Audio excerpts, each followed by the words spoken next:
প্রিয় শিক্ষার্থী বন্ধুরা, আসসালামু আলাইকুম। স্বাগতম জানাচ্ছি বাংলাদেশ শিক্ষা বার্তার নতুন একটি ভিডিওতে। 2024 সালের এইচএসসি পরীক্ষার্থীরা, ইতিমধ্যে তোমাদের বোর্ড চ্যালেঞ্জ কিন্তু অনেকেই করেছো, তোমরা অনেকেই বোর্ড চ্যালেঞ্জ করো নাই।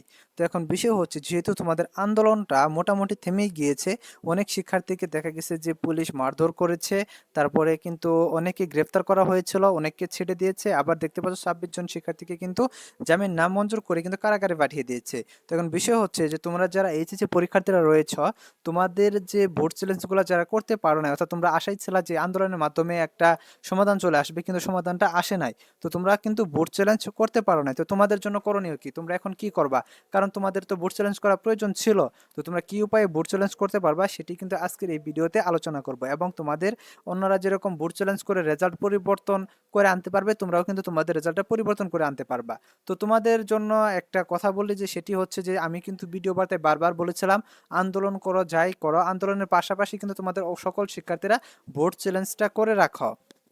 কারণ বোর্ড চ্যালেঞ্জ যদি না করো, তাহলে কিন্তু দেখা যাবে যে তোমাদের কিন্তু যদি আন্দোলনটা থেমে যায়, কিংবা আন্দোলনের মাধ্যমে যদি তোমাদের দাবি আদায় না হয়, তাহলে কিন্তু তোমাদের সেকেন্ড কোনো পথ কিন্তু খোলা থাকবে না। তো তোমাদের যেহেতু আন্দোলনের মেয়াদটা 22 তারিখে শেষ হয়ে গেছে, এখন তোমাদের যে করণীয়টা সেটি তোমাদের বলবো। পাশাপাশি তোমাদের কিন্তু কয়েকটা বোর্ডে কিন্তু একটি জরুরি নোটিশ প্রকাশ করা হয়েছে।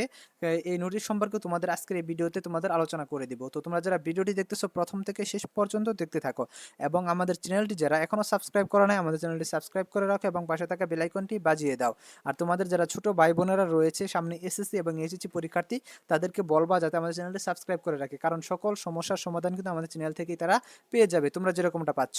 তো এখন বিষয় হচ্ছে যে তোমরা যারা এইচএসসি পরীক্ষার্থীরা বোর্ড চ্যালেঞ্জ করো নাই, তাদের জন্য একটা খারাপ কথা হচ্ছে, যে খারাপ বিষয় হচ্ছে যে তোমাদের বারবার বলার পরও তোমরা কেন করলা না, এটা কিন্তু আসলেই তোমাদের কিন্তু এটার ফল অবশ্যই ভোগ করতে হবে। কারণ যারা বোর্ড চ্যালেঞ্জ করেছে তারা কিন্তু অতি সহজেই অনলাইনে করতে পেরেছে, কিন্তু এখন তোমাদের করণীয়টা চলে গেছে কিন্তু অফলাইনে। তোমাদের কিন্তু অফলাইনে বোর্ড চ্যালেঞ্জটা করতে হবে, কারণ অনলাইন কার্যক্রম কিন্তু তোমাদের বন্ধ করে দিয়েছে শিক্ষা মন্ত্রণালয়, শিক্ষা বোর্ডগুলো। কারণ অনলাইনে আর বোর্ড চ্যালেঞ্জ গ্রহণযোগ্য হবে না, 22 তারিখে এটি শেষ হয়ে গেছে। এখন তোমাদের যা করার সব অফলাইনে করতে হবে। তো তোমরা কি করবা? এজন্য কিন্তু তোমাদের সকল শিক্ষার্থীকে কিন্তু শিক্ষা বোর্ডে কিন্তু যেতে হবে, এবং শিক্ষা বোর্ডে গিয়ে শিক্ষা বোর্ডের কর্মকর্তাদের সাথে কথা বলতে হবে যে আমি কোনো সমস্যার কারণে বোর্ড চ্যালেঞ্জটা করতে পারিনি, এখন আমি বোর্ড চ্যালেঞ্জ করতে চাচ্ছি, আমার আবেদনটা গ্রহণ করুন, বা কিভাবে আমি আবেদন করব এটার প্রসেসটা বলে দিন। তারা কিন্তু তখনই সাথে সাথে তোমাদের আবেদনটা নিয়ে নেবে, এবং তোমরাও কিন্তু বোর্ড চ্যালেঞ্জের সুযোগটা পেয়ে যাবা। যারা তোমরা অনলাইনে আবেদন করতে পারোনি, তারা সকলে বোর্ডে গিয়ে, শিক্ষা বোর্ডে গিয়ে অফলাইনে আবেদন করে আসো, কারণ সময় কিন্তু বেশি নেই, সময় আর নষ্ট করা কোনোভাবেই যাবে না। আর তোমরা অনেকে আমাকে পার্সোনালি মেসেজ করতে চাও, বা আমাকে অনেক প্রশ্ন জিজ্ঞেস করতে চাও, তাদের জন্য বলতেছি যে এই ভিডিওর কমেন্ট বক্সে আমার আইডির লিঙ্ক দেওয়া থাকবে, ফেসবুক আইডির লিঙ্ক। সেখানে তোমরা অবশ্যই প্রবেশ করে একটা ফলো দিয়ে দিবা। পাশাপাশি তোমাদের প্রশ্ন থাকলে কিন্তু অবশ্যই কিন্তু জিজ্ঞেস করবা, আমি উত্তর দেওয়ার চেষ্টা করব। তো যাই হোক, তোমরা যারা এইচএসসি পরীক্ষার্থীরা রয়েছে, এখন তোমাদের একমাত্র করণীয় হচ্ছে যে তোমরা শিক্ষা বোর্ডে যাবা, গিয়ে তোমাদের যে বোর্ড চ্যালেঞ্জটা সেটা তোমরা করে আসবা। সেখানে তোমরা আবেদন করবা যে আমাদের বোর্ড চ্যালেঞ্জে আমরা এই সাবজেক্টে আমরা বোর্ড চ্যালেঞ্জ করছি, যা টাকা লাগবে সেখানে তারা অফলাইনে নিয়ে নেবে। তো এটা নিয়ে কিন্তু কথা বলেছেন, কিন্তু এর আগে কিন্তু দেখা গেছে চট্টগ্রাম শিক্ষা বোর্ডের যিনি চেয়ারম্যান রয়েছেন, তিনি কিন্তু এটা নিয়ে কথা বলেছিলেন যে তোমাদের যদি কোনো সমস্যা থাকে তাহলে বোর্ড চ্যালেঞ্জ করো, তারপরেও যদি সমাধান না হয়, তারপরেও তোমরা বোর্ডে যাও, বোর্ডে গিয়ে এক্সট্রাভাবে আবেদন করো, তারপর আবার খাতা দেখা হবে তোমাদের, এরকম কিন্তু সুযোগ রয়েছে তোমাদের বারবার। তো তোমাদের যারা বোর্ড চ্যালেঞ্জ করো নাই, তাদের মন খারাপ করার কোনো কারণ নেই, তাদের মন খারাপ করার কোনো প্রকারই কারণ নেই, টেনশন করার কোনো কারণ নেই, তোমাদের জন্য সমাধানের পথ খোলা আছে। তো তোমরা যারা এখনো বোর্ড চ্যালেঞ্জ করতে পারো নাই, তোমরা কিন্তু অতি দ্রুত শিক্ষা বোর্ডে যাও, শিক্ষা বোর্ডে গিয়ে বোর্ড চ্যালেঞ্জটা করে আসো। শিক্ষা বোর্ডের কর্মকর্তাদের সাথে কথা বললেই তারা বিষয়টা ক্লিয়ার করে দিবে, এবং তোমাদের আর কোনো টেনশন থাকবে না, কোনো কিছুই করতে হবে না, তারাই করে দিবে সবকিছু। জাস্ট তোমাদের কাছ থেকে একটা ফি নেওয়া হবে, যে বোর্ড চ্যালেঞ্জ পাবো যে ফিটা, বা তার থেকে অতিরিক্ত দুই একশো টাকা বেশি নিতে পারে কাজ করে দেওয়ার জন্য।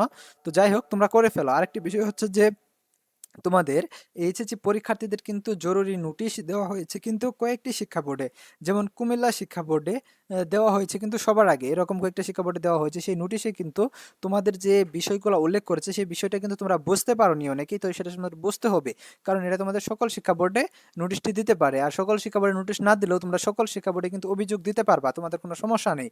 কারণ দেখা গেছে যে এর আগে তোমাদের যেহেতু এসএসসি থেকে সাবজেক্ট ম্যাপিং এর মাধ্যমে অনেকগুলা রেজাল্ট কিন্তু নেওয়া হয়েছে।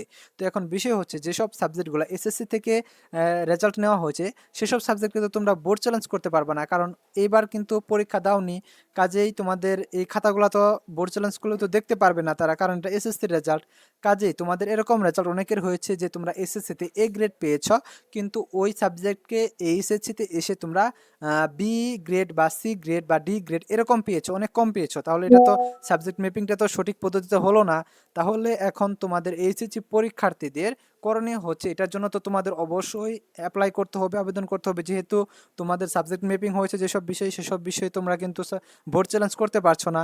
সেজন্য তোমাদের শিক্ষা বোর্ডগুলো কিন্তু সুযোগ দিয়েছে যাতে তোমরা তোমাদের অভিযোগগুলা তোমরা শিক্ষা বোর্ডে পাঠিয়ে দিতে পারো। এর জন্য তোমাদের যে ডকুমেন্টসগুলো চেয়েছে সেটা কিন্তু নোটিশের মধ্যে তারা কিন্তু বলে দিয়েছে যে এই ডকুমেন্টসগুলো। তো কুমিল্লা বোর্ডের আমি নোটিশটি কিন্তু তোমাদের আমি আগের ভিডিওতে বলে দেখিয়েছি এবং শুনিয়েছি যে কিভাবে তোমরা আবেদনটি করতে পারবা। তো তোমরা অনেকে বলতেছো যে আবেদনে আমরা কি লিখবো। তো আবেদনে তোমরা লিখবা যে তোমাদের যে সমস্যাটা হয়েছে সেই সমস্যাটার কথা উল্লেখ করবা, আর শিক্ষা বোর্ড কর্তৃক তোমরা আবেদনটা পাঠাবা এবং বরাবর চেয়ারম্যান ঢাকা শিক্ষা বোর্ড এরকমটা লিখে পাঠাবা। তোমরা তো আবেদনপত্র তো লিখেছো, তোমরা অনেক বড় হয়ে গেছো, এইচএসসি পরীক্ষার্থী, এসএসসি দিয়েছো, তোমরা আবেদনপত্র কিভাবে লিখতে হয় সেটা তো জানো। ওইরকমভাবে একটা আবেদনপত্র লিখবা, পাশাপাশি তোমাদের যে ডকুমেন্টসগুলো চেয়েছে সেই ডকুমেন্টসগুলো একসাথে করে একটা প্রিন্ট আপ করবা, প্রিন্ট আপ করে সেটা একটা খামের ভিতর করে কিন্তু তোমরা শিক্ষা বোর্ডে কিন্তু এটা জমা দিয়ে আসবা। তোমরা নিজেরা গিয়ে জমা দিয়ে আসতে পারো, বা অনেক জায়গায় কিন্তু দেখা গেছে জেলা ভিত্তিক কিন্তু অভিযোগগুলো জমা নিচ্ছে, তো জেলা ভিত্তিক তোমরা দিতে পারো। তবে সবচেয়ে ভালো হয় তোমরা নিজে গিয়ে শিক্ষা বোর্ডে গিয়ে অভিযোগটা দিয়ে আসবা, তাহলে সবচেয়ে বেটার হবে। তো তোমরা যারা এইচএসসি পরীক্ষার্থীরা রয়েছ, তো তোমাদের কিন্তু অনেক সমস্যা কিন্তু দেখা যায় যে তোমরা পড়ো, তো সমস্যাগুলোর সমাধান কিন্তু অবশ্যই আছে। আমরা যারা রয়েছি তোমাদের পাশে রয়েছি, যারা ইউটিউবাররা, যারা এডুকেশনাল ভিডিওগুলো বানিয়ে থাকি, তোমাদের শিক্ষার্থীদের পাশে সব সময় থেকে তোমাদের সহযোগিতা করে থাকি। তো শুধু তোমাদের ব্যাচ নয়, এর আগের ব্যাচগুলোকেও সহযোগিতা করেছি, পাশাপাশি ভবিষ্যতে যে ব্যাচগুলো আসবে এসএসসি, এইচএসসি, তাদের সাজেশন, তাদের দিক নির্দেশনা, সমস্ত তথ্যগুলো কিন্তু আমাদের থেকে তারা পেয়ে যাবে। তো দেখা যায় যে আমাদের সময়ের যেসব শিক্ষার্থীরা রয়েছিল বা তার আগে যেসব শিক্ষার্থীরা রয়েছিল, অনেক শিক্ষার্থী কিন্তু সঠিক দিক নির্দেশনার অভাবে কিন্তু তাদের জীবনে বিরাট ক্ষতি করে ফেলেছে। কারণ দেখা গেছে যে তারা সঠিক সময়ে সঠিক পরামর্শ পায়নি, তারা কি করবে, কিভাবে কাজ করবে, বা কি করা উচিত এরকম দিক নির্দেশনা পায়নি, যার কারণে কিন্তু তারা ভুল করেছে। কারণ তারা প্রত্যেকটা ধাপে তো নতুন। তুমি এবার এইচএসসি পরীক্ষা দিয়েছো, তুমি তো এবার নতুন, তুমি তো এইচএসসি পরীক্ষা এর আগে দাওনি, এ ব্যাপারে কিছু জানো না, তোমার অভিজ্ঞতা নেই, কাজে তোমাদের অন্য কারো কাছ থেকে শুনতে হবে, তো বুঝতে হবে, তারপরে তুমি করতে পারবা। তো এটা তো তোমরা শুনতে পারো না বা বুঝতে পারো না, বা অনেকে শুনতে চাও না। তো এখানে আমাদের চ্যানেলে যারা তোমরা যুক্ত রয়েছো, তোমরা সকলেই জানো যে আমরা কিন্তু আমাদের চ্যানেল দিয়ে শিক্ষার্থীরা কিন্তু সকল তথ্যগুলা, সকল সমস্যাগুলা কিন্তু সবার আগে জেনে যায় এবং এটার সমাধানও সাথে সাথে জেনে যায়। কাজেই তোমাদের যারা আত্মীয় স্বজন রয়েছে, যারা ছোট ভাই বোনেরা রয়েছে, তাদেরকে অবশ্যই বলে রাখবা যাতে তারা যাতে কোনো প্রকার সমস্যায় না পড়ে।